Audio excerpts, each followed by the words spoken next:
আপনারা সকলেই ইতিমধ্যে অবগত হয়েছেন, আমাদের একটু আগে তৃণমূল ভবনে সাংবাদিক বৈঠক ছিল। সেখানে রাজ্য তৃণমূল কংগ্রেসের পক্ষ থেকে রাজ্যের সভাপতি সুব্রত বক্সী এবং অরূপ বিশ্বাস উপস্থিত ছিলেন।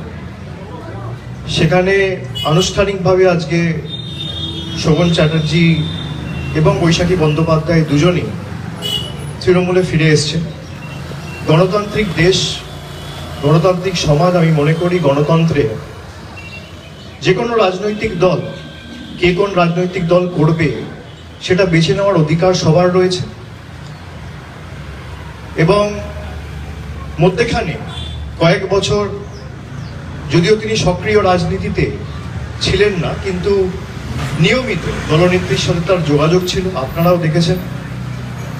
এবং দলনেত্রীর অনুমোদন ক্রমেই শোভনদা এবং বৈশাখী দি দুজনকে দলে ফেরানো হয়েছে। আগামী দিন তারা সক্রিয়ভাবে তৃণমূল কংগ্রেসের হয়ে কাজ করবে এবং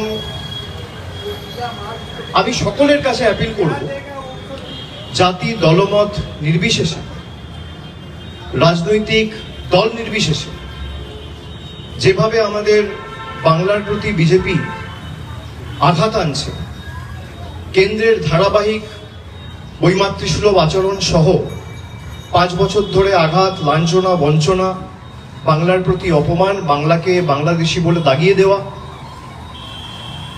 এই কেন্দ্রের বিরুদ্ধে আমাদের সকলকে ঐক্যবদ্ধ হয়ে লড়তে হবে। আমি প্রত্যেকটা বঙ্গবাসীর কাছে অনুরোধ করব যে আমরা সকলে মিলে বাংলার সমষ্টিগতভাবে লড়াই করে বাংলার জনগর্জনের ক্ষমতা কি সেটা আগামী নির্বাচনে বিজেপিকে বোঝাতে হবে। যারা বাংলার মানুষের ভোট নিয়ে বাংলাকে বাংলাদেশি বলে, তার বিরুদ্ধে লড়াইটা খালি তৃণমূলের নয়, সেই লড়াইটা আপামর জনসাধারণের 10 কোটি বঙ্গবাসী। আমাদের দলনেত্রী ইতিমধ্যেই গতকাল আপনারা জানেন তৃণমূলের সোশ্যাল হ্যান্ডেল থেকে পোস্ট হয়েছে, আগামীকাল মিছিল রয়েছে এবং এসআইআর এর বিরুদ্ধে তৃণমূল কংগ্রেসের সমস্ত স্তরের নেতা কর্মী, শুভানুধ্যায়ী সৈনিকেদের আহ্বান জানানো হয়েছে। বিশেষ করে কলকাতা সহ যে পার্শ্ববর্তী 2-4টি জেলা রয়েছে, যেহেতু কাল থেকে ইনিউমারেশন ফর্ম ডিস্ট্রিবিউট হবে, বিভিন্ন জেলা থেকে লোকেদের আসতে বারণ করা হয়েছে। কাল থেকে বাড়ি বাড়ি গিয়ে বিএলওদের সাথে বিএলএ টুরা থাকবে, ইনিউমারেশন ফর্ম দেবে। শুধু কলকাতা এবং তার পার্শ্ববর্তী উত্তর 24 পরগনা, দক্ষিণ 24 পরগনা, হাওড়া, এই 2-3টি জেলা থেকে মূলত সবাইকে বলা হয়েছে। তার সাথে কলকাতার 144টা ওয়ার্ড রয়েছে। আগামীকালের ঐতিহাসিক মিছিলে আমি আপনাদের মাধ্যমে সকলের কাছে আবার একবার অ্যাপিল করব যোগ দেওয়ার জন্য। এবং তৃণমূল কংগ্রেস যে কথাটা বলেছিল যে যেভাবে এসআইআর ঘোষণা হওয়ার পর থেকে একের পর এক দুর্ভাগ্যজনক ঘটনা জনসমক্ষে আসতে আমরা সকলে দেখেছি। 5 দিন 6 দিন হয়নি, ইতিমধ্যেই 6টার উপর আত্মহত্যার ঘটনা সামনে এসছে।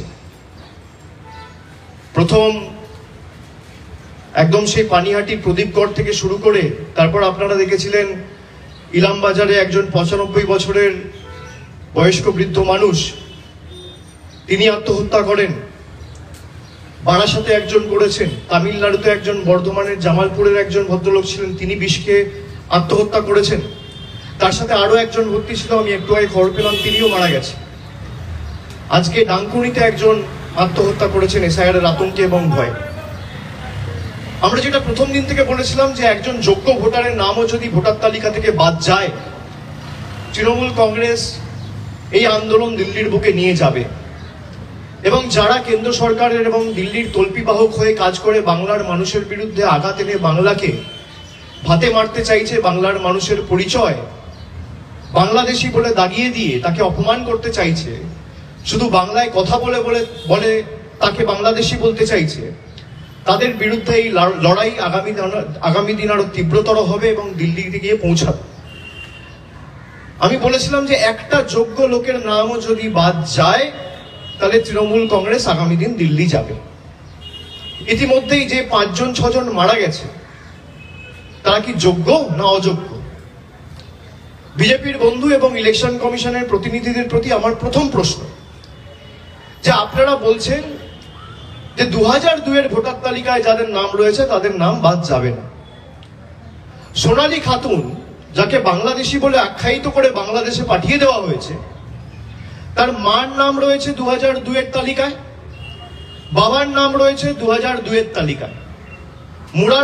মুরারাই বিধানসভার ভোটার তালিকা বা খসড়া তালিকা যদি আপনারা দেখেন, সোনালী খাতুনের মায়ের নামও রয়েছে, বাবার নামও রয়েছে।